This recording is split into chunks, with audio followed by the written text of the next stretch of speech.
Tolee, akkam jirtu hundumti keessanii chaanaalii kana irratti akkuma beekamu viidiyoowwan barnootaaf ta'an garaagaraa poostii gochuu jalqabuun keenya ni yaadatama jechuudha. Egaa guyyaa har'aa viidiyoo kan biraadhaan walitti deebinee jirra. Viidiyoo keenya guyyaa har'aa kan ta'u immoo peerooliin akkamittiin akka hojjetamu walii wajjin ilaalla jechuudha. Peeroolii jechuun mindaan hojjetootaa akkamittiin akka hojjetamu Excel irratti walii wajjin ilaalla jechuudha. Egaa akkuma beekamu yeroo garaagaraatti hojjetoonni kaampaanoonni dhuunfaa akkasuma dhaabbanni mootummaadha hojjetoota ni qatara jechuudha. Hojjetoota qataru kan immoo sadarkaan isaanii garaagara ta'uu danda'a. Barnootaan garaagara ta'uu danda'u.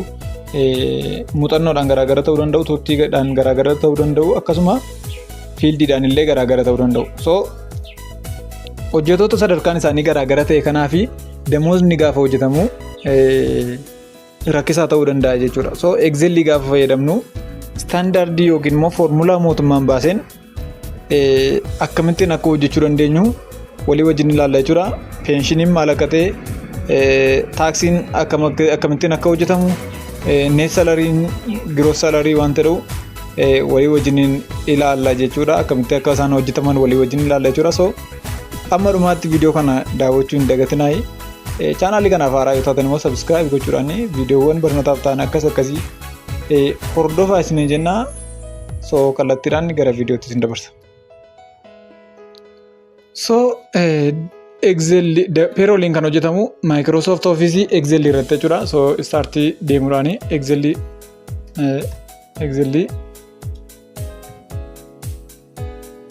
banna jechuudha. Erga banne booda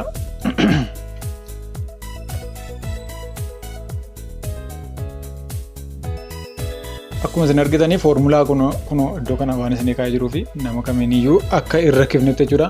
Foormulaan salarii inni kun isa mootummaan baase yookiin immoo isa seera qabeessaa waan ta'eef damoosni isaa meeqa yoo ta'e, taaksii meeqa akka kaffalu, peenshinii meeqa akka ta'e, net salariin akkam akka ta'e foormulaa kanarratti hundoofne hojjechina jechuudha. Foormulaa isin iddoo kanatti argitanii kanarratti hundoofne hojjenna jechuudha. So kan nama muraasaa hojjechuudhaaniti walii wajjin ilaalla jechuudha. So jalqaba irratti maal barreessina?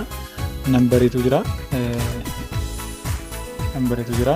Asii jalatti kan nama 7 hojjenna jechuudha. Kan nama 7 jechuudha.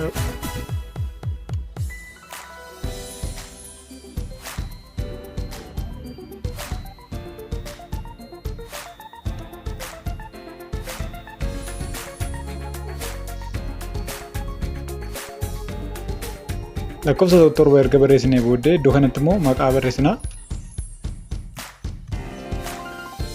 Maqaadha. Iddoo kanatti gross salary.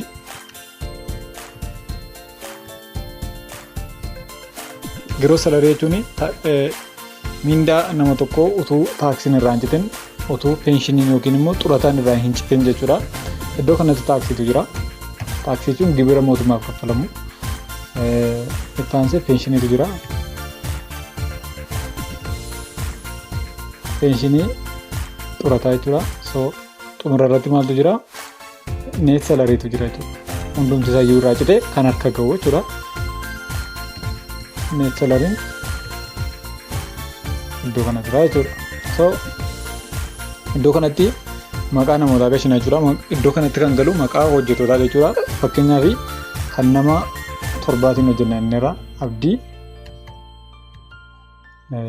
Iddoo kanatti Gammachuu,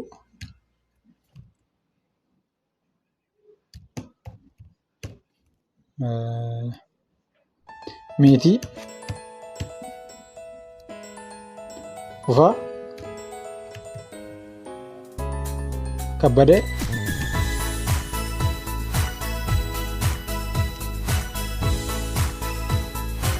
Garramuu, Tasfaa. So iddoo kanatti damoos isaanii gashina jechuudha. So damoosni isaanii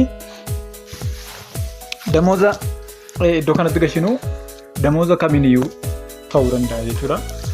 Damooza hojjetaa gashina jechuudha. Iddoo kanatti immoo so Abdiin birrii 550. Iddoo kanatti Gammachuun 1200. Meetiin 15,000.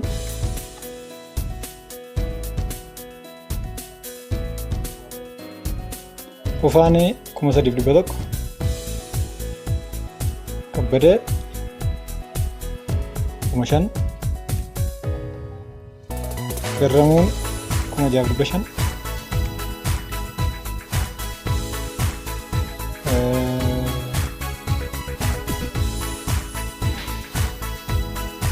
Tasfaan 10,000 fi 500 jechuudha.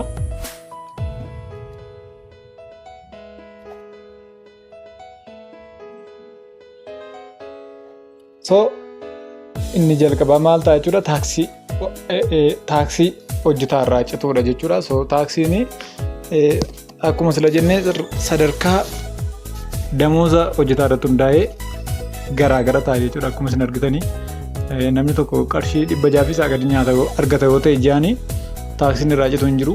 650 fi 600 gidduudha yoo ta'e persentii 10 turraa cita. Akka kanattiin hamma dhumaatti jira jechuudha.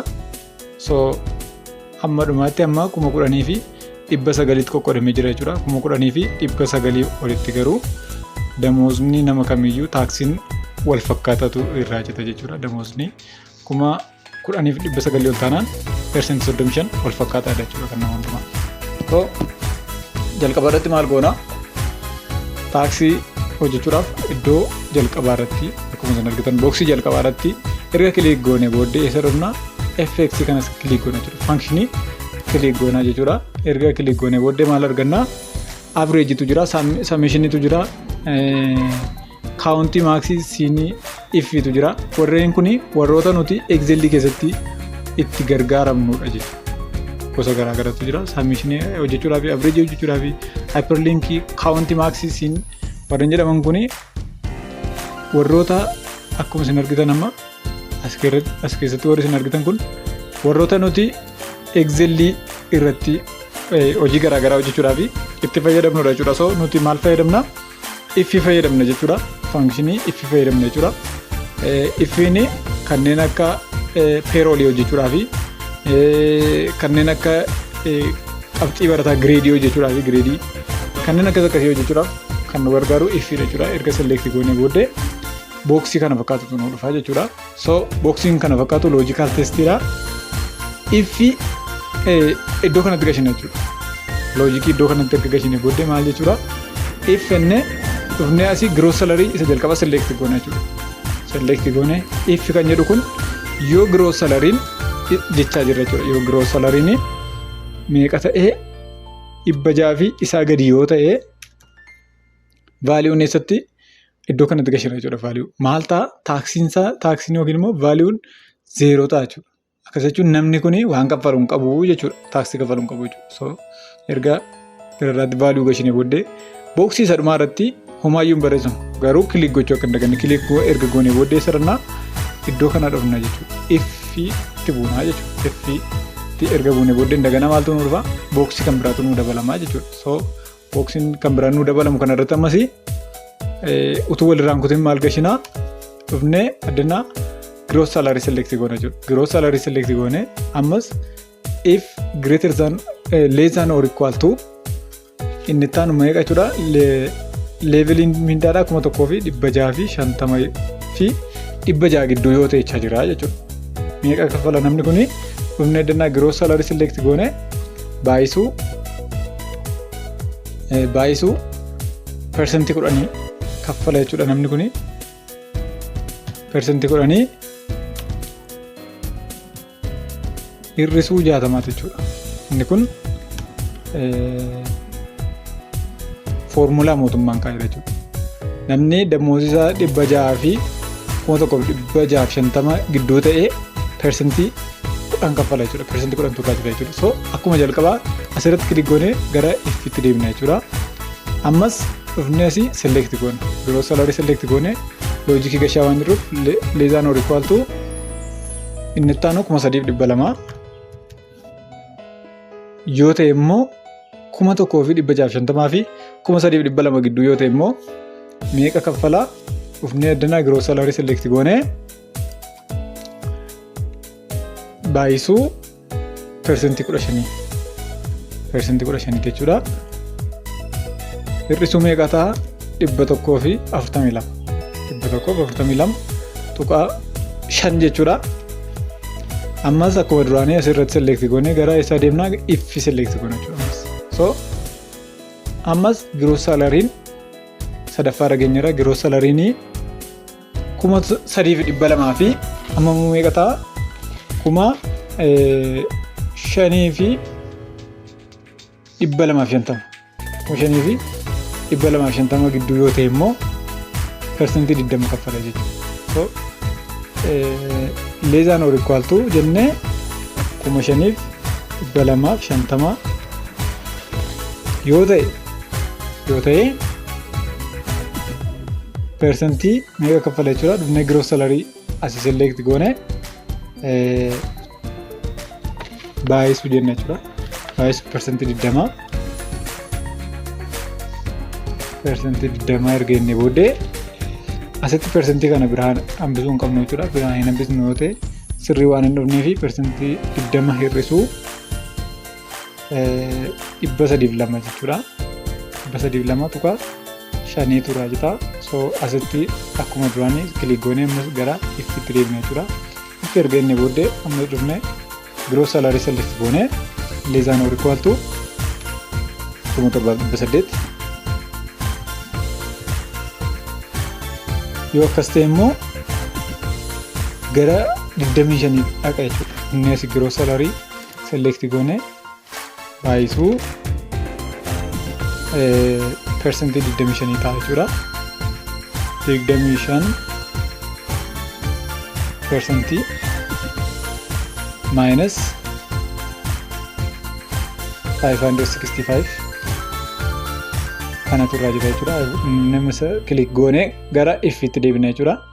So ammasii gross salary select goonee less than or equal to meeqa ta'a amma immoo 10,900 yoo ta'e immoo kanaafi 9,000 fi asitti amma kan jechaa jirru 10,900 gadii fi 7,800 gidduu yoo ta'e demoozii meeqa turraa jita? Persentii 30 turraa jita jechuudha.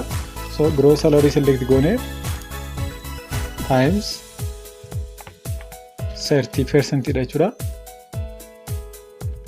30% erga jenne booddee minus 955. So ammas select goone asitti click goone gara if deemna jechuudha. So dhufnee gross salary keenya select erga goone booddee asitti immoo less than greater than goone jechuudha. Yoo maal jechuudha sadhuma waan ta'eef gross salary keenya 10,900 ol yoo ta'e 50,000 ta'uu danda'a, 60,000 ta'uu danda'a, 30,000 ta'uu danda'a jechuudha. Yoo ta'e meeqa turraa jita? Persentii 35 jechuudha. So times jennee 35 persentii 35 jechuudha. Persentii 35 hir'isuu 1,500 hir'isuu 1,500 jechuudha. Amma xumurreerra jechuudha. Damoozi nama tokko 10,900 fi isaa ol yoo ta'e persentii 35 turaa jira. Amma xumurreerra jira jechuudha. Okay jechuu dandeenya. So akkuma isin argitan inni jalqaba 0 dha jechuudha. Namni tokko asitti akkuma isin argitan damoozi isaa 600 isaa gadi yoo ta'e 0 kaffalanneerra. Damoozni gross salariin abdiidha 550 waan ta'eef 600 gadi waan ta'eef jechuudha 0 dha jechuudha. So kanneen hafan hojjechuudhaaf maal goona?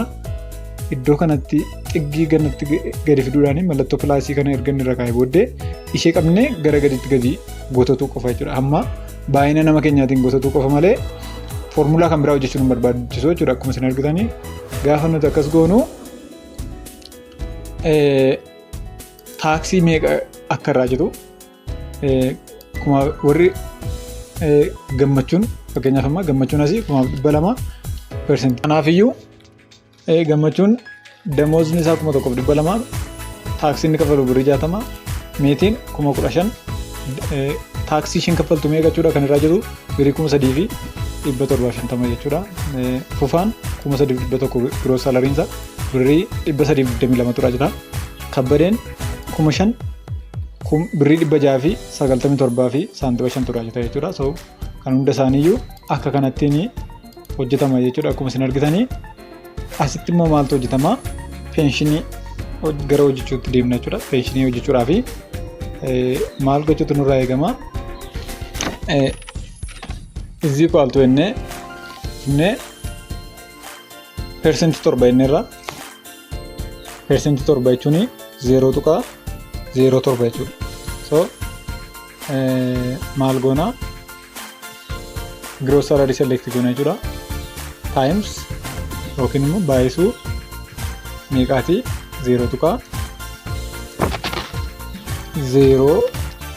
jechuudha.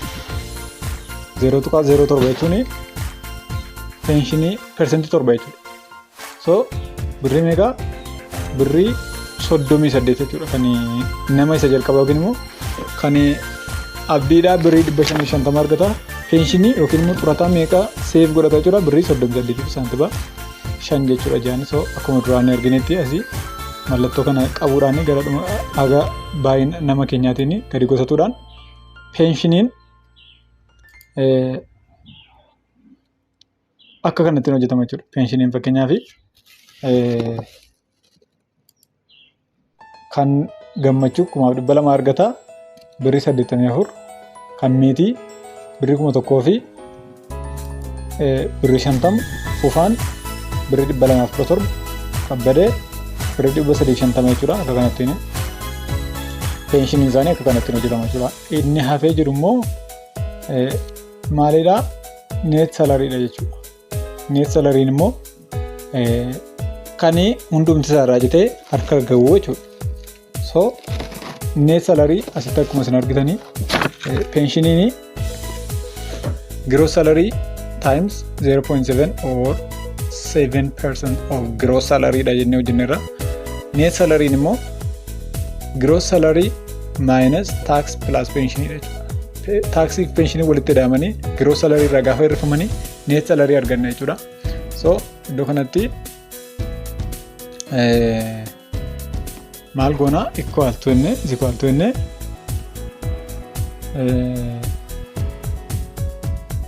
maal arganna? Gross salary select goone minus jenne bracketii keessatti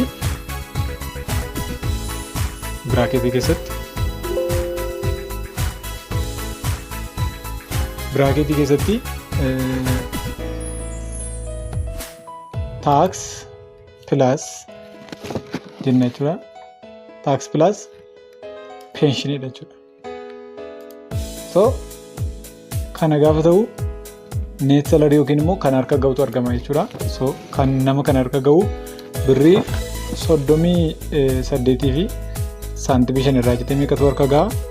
Abdii birrii 500 fi 11 harka ga'a jechuudha. Kan warra hafaniis akkuma duraan isinitti agarsiisetti xiggiitti geessuudhaan yookiin immoo karaa iddoo masin kaarsarii argitan kana akkuma isin argitan kana xiggii gara gadiitti geessuudhaan akkuma duraanitti qabnee hamma baay'ina nama keenyaatiin gadi gotoosna jechuudha. So kan hunda isaaniiyyuu argameera jechuudha. So fakkeenyaaf gammachuun birrii 200,000tu giroosiinsa birrii 1,000 fi birrii 200 yoo ta'e birrii 60 irraa jitee taaksiidhaaf penshinii yookiin immoo xurataadhaaf birrii 84 irraa jitee kan harka ga'u birrii 1,000 fi birrii 56 jechuudha. Akkasuma meetiin birrii 15,000 argatti yoo ta'e taaksiidhaaf birriin 3,750 irraa jitee penshiniidhaaf birrii 1,000 fi birrii 50 irraa jitee birrii meeqatu harka ga'a jechuudha? Birrii 10,000 fi birrii 200 harka ga'a jechuudha. Net salariin akka kanatti hojjetama jechuudha. Kan fufaa gross salary yookiin immoo mindaan isaa jalqabaa 3,100, taaksiin birrii 322, penshiniin birrii 217 warri walitti daamanii meeqatu harka ga'a jechuudha? Taaksiidhaaf penshiniin walitti daamee gross salary irraa hir'ate yookiin immoo mindaa isa jalqabaa irraa hir'ate birrii 2,560 birrii 2,560 harka ga'a. Kabbadeen akkasuma 5,000 argata. Taaksiin kafalu birrii 697, Penshiniin irraa jiru birrii 350 kan harka ga'u birrii 3,952 jechuudha. Garramuun 6,500 argata. Taaksii birrii 1,160. Penshinii birrii 455 kan harka ga'u birrii 4,985 jechuudha. So peerooliin akka kanattiin hojjetama jechuudha. So viidiyoon keenya guyyaa har'aa kana fakkaata. Viidiyoon akkasii argachuudhaaf gara fuulduraatti ammuma subscribe gochuu hin dagatinaa isiniin jenna. Baay'ee subscribe gochuun hin kaffalchiisu waan ta'eef viidiyoo kana hamma dhumaatti ammaatti daawwattanii turte subscribe gochuudhaan viidiyoo kana akkasii argachuu dandeessu isiniin jenna. Waan daawwattaniif galatooma isiniin jenna. Nagaadhaan tura.